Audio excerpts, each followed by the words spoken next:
How many times in your life have you found yourself at this place of, oh, I hate it, I hate it, I hate it, oh, I hate it. I wish it would just stop. You, my friend, whether you're giving it that much energy or not, we're in resistance. As a coach, you have probably heard of the concept of what you resist persists.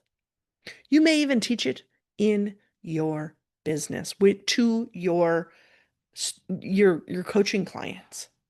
Let's summarize the concept a little bit, and then we're going to apply that today to your business, to you personally, because we need to keep reviewing our own stuff. That concept, what you resist persists, is attributed to Carl Jung, and then Eckhart Tolle continued to talk about it. When you're fighting against something, you're giving it your power, and it either continues to grow or at least continues to persist. I had this explained to me one time in a very physical way. And if you're listening to the episode of the podcast, I'm sorry because some of this is going to be visual. If you want to see the visuals, please feel free to go over to YouTube and search. And I forgot the name of my own personality assessment, Endotype Formula. And the Raving Coaches podcast is these mini episodes are there as videos. So what you resist persists was illustrated to me as I watched one of the participants in this group coaching session be brought up on stage and set in just a hardback chair. And the person in front of them said, put your hands out like this, out in front of you, just flat palmed. And the facilitator called up another participant and said, can you stand behind the chair right now? And I just need you to stand there, put out your arms, and just be ready. I don't think this will go wrong, but just be ready. Be behind this person's chair, which makes the person start tensing up, right? And so imagine, right? Here's me in my chair right now, that behind me is this fall guy who's been given assignments of be ready to catch me. And I've been told to put my arms straight out in front of me. While the coach stood and went palm to palm and started pushing. And as they pushed, every time that I've ever seen this done, the participant straightens their arm and starts getting tipped back in their chair, tipped back. Because the coach is pushing, this person has straight locked arms, and they're tipping back. And then they set them down on the ground and they say, you were resisting me. We've talked all weekend long about not resisting. Now, stop resisting. And they say, put your arms out in front of you again. Great. So they do it again. And they start pushing. And the person first, almost always, locks arms again. And then the person goes, stop resisting.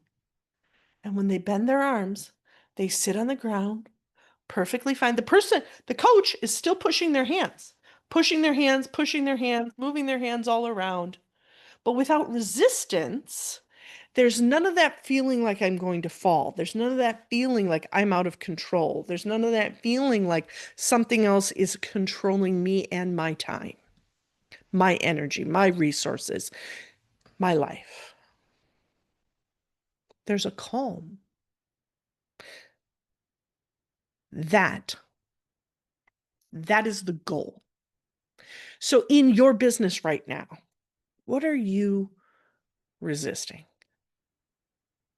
Is it the fact that you know your website doesn't look good or work?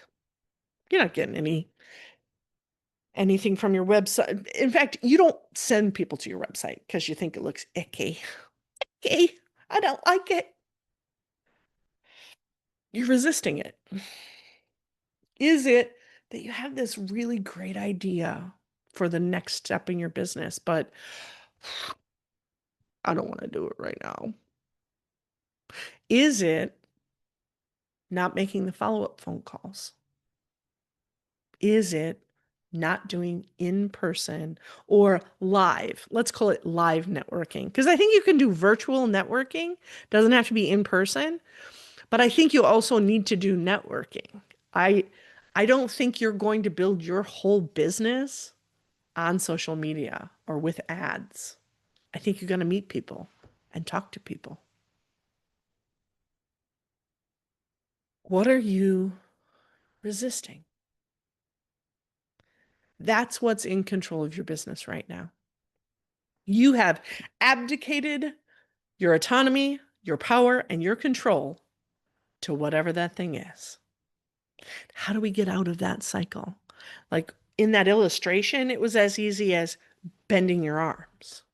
Don't resist. Great. In real life, that can feel a whole lot harder.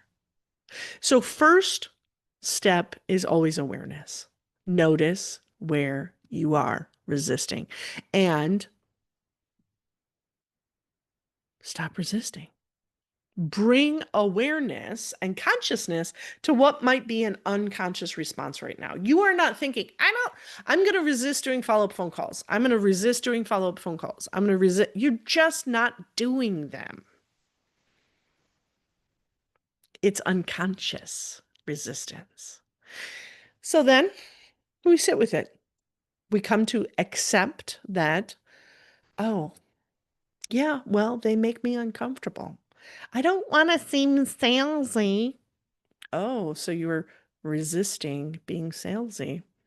Could that be why you have no sales? Perhaps. Then that's part of that exploration, right? Oh, why am I resistant to doing follow-up phone calls? Oh, I don't want to seem salesy. Oh, I think sales is wrong. Oh, that's why I have no clients. Oh, I need to change my perspective on sales. And you redirect, you create a new story. You create a new story. You learn to see it differently in a way that works well for you. I just saw a social media thing this morning that said, our imagination is the thing that holds us back most of the time. Because the thing that influences our life the most is perception of our own identity, perception of who we are and who we are not, perception of how we want people, and perception is imagination. You imagine that if you follow up, people are going to think you're salesy. I imagine they're going to think, oh, gee, she really wants me in her program. That's so kind. I want to work with a coach that's kind. You have the wrong perception. Imagine something new. And by imagining something new, that resistance is going to go away. But only if you actually do it different. So if what you're doing is resisting follow-up phone calls, you go through that series of noticing, accepting it, exploring it, redirecting it, creating a new story around it, and then you act on it. You start making the phone calls.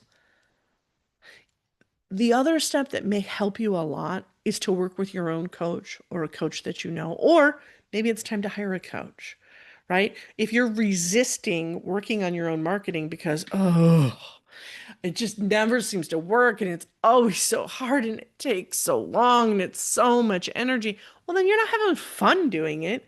And you should work with a marketing strategist that's fun, aka moi, or somebody else. But I am a very fun marketing strategist, and I think my clients have loads of fun while we are working on it. Do they get a little sweaty from time to time? A little nervous? Yep. But that's okay. So find some accountability partner or some strategy partner around the things that you are resisting in your business right now. What you resist persists. If you don't do anything different, you'll get the same result, or the problem continues to grow.